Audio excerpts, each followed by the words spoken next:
तकरीबन 6 दशक पहले एक आम पारसी परिवार से सिनेमा की दुनिया में कदम रखने वाली इस वेटनरी एक्ट्रेस को कोई नहीं भूल सकता।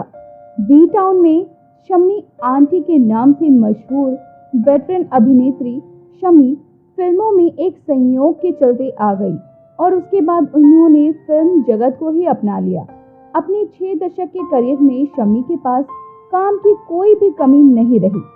24 अप्रैल 1929 को गुजरात के एक पारसी परिवार में जन्मी शम्मी का असली नाम नरगिस था, जिसे वेटरन अभिनेत्री नरगिस के चलते ही बदला गया था। दरअसल जब शम्मी ने फिल्मों में अपने करियर की शुरुआत की, तब तक नरगिस का बड़ा नाम हो चुका था। ऐसे में उन्हें डायरेक्टर तारा हरीश ने नरगिस से बदलकर अपना नाम शम्मी रखने की सलाह दी। शम्मी उनकी दूसरी फिल्म मल्हार के किरदार का नाम भी था।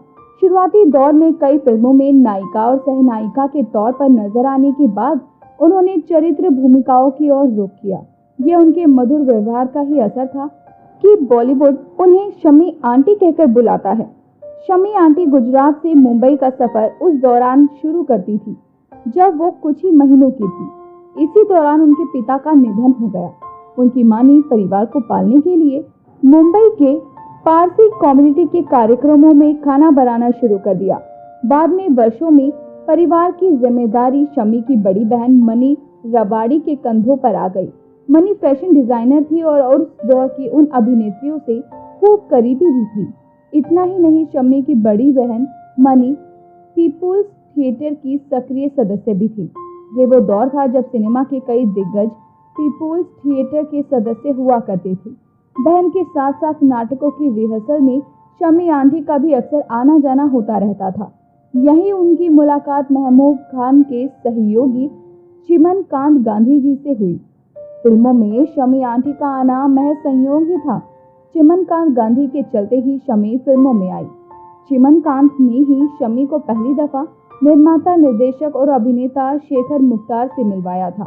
शेखर मुख्तार उन दिनों फिल्म उस्ताद पेड्रो के लिए सेकंड लीड एक्ट्रेस की तलाश में थे।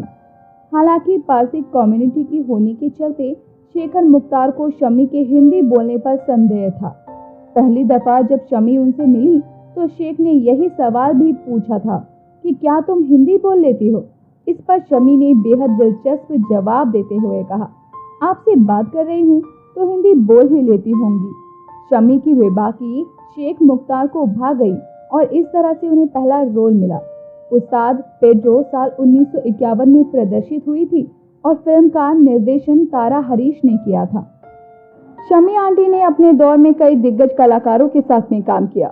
उनमें से कई लोगों के साथ ताउम्र उनके पारिवारिक रिश्ते भी रहे।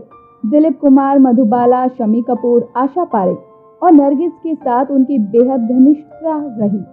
शम्मी आंटी बी टाउन में अपने मिलनसार रवैये को लेकर भी काफी लोकप्रिय थी। अपने करियर में शम्मी आंटी ने करीब 200 फिल्मों में छोटी बड़ी भूमिकाएं निभाई। इसके अलावा ये देख भाई देख, श्रीमान श्रीमती, कभी ये कभी वो जैसे मशहूर टीवी धारावाहिकों का हिस्सा रही।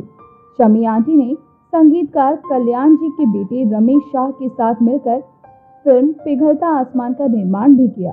साल 1985 में प्रदर्शित हुई इस फिल्म में शशि कपूर, राखी और रति अग्निहोत्री नजर आए थे। तो दोस्तों, अभी के लिए बस इतना ही। मिलते हैं अगली वीडियो में, तब तक अपना ध्यान रखिए। Bye bye.